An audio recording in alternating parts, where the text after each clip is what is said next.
Fresh off President Obama's national address last night and a meeting with BP, the oil company has agreed to put $20 billion in an escrow account for people who have lost income from the devastating Gulf oil spill. The president also promised to clean up the worst environmental disaster in U.S. history. As Ed Rogers tells us in tonight's Environment Report, Coast Guard units from our area have been spending time in the Gulf working on the cleanup. The millions of gallons of oil that have spilled into the Gulf of Mexico are more like an epidemic, one that we will be fighting for months and even years. But make no mistake, we will fight this spill with everything we've got for as long as it takes.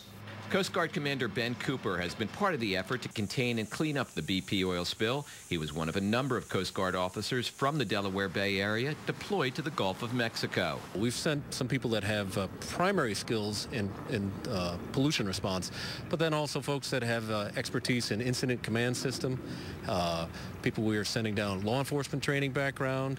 Cooper worked in one of 6 command posts in Louisiana for 3 weeks. Coast Guard personnel from 5 Coast Guard bases in South Jersey and Pennsylvania being sent to the Gulf will be spending 30 to 60 days there. As the Deputy Incident Commander, I helped coordinate all the response for the offshore operations and protection for Louisiana.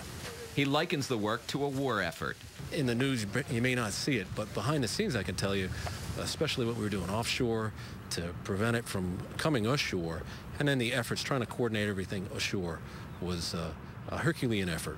About 50 Coast Guard personnel from the Delaware Bay region are working on the Gulf spill.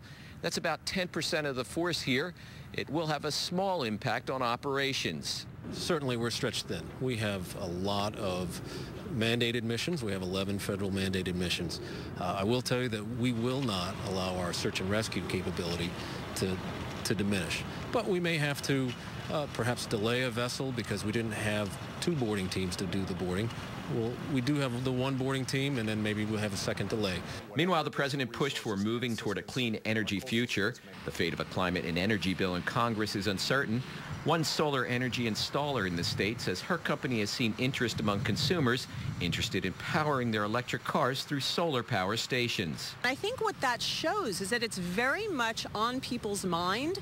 I think it's really captured a lot of people's imagination that we could have this type of electricity as fuel instead of fossil fuels. Petroleum industry officials in New Jersey say the sector needs to work on improving safety for exploratory drilling, and that although alternative fuels are needed, fossil fuels will still be part of the nation's future. It's also equally clear that petroleum, natural gas will be the main producers of our energy mix for decades to come. And to that end, we need to make certain that we have adequate supplies available domestically and internationally to meet that energy need. Ed Rogers, NJN News, Philadelphia.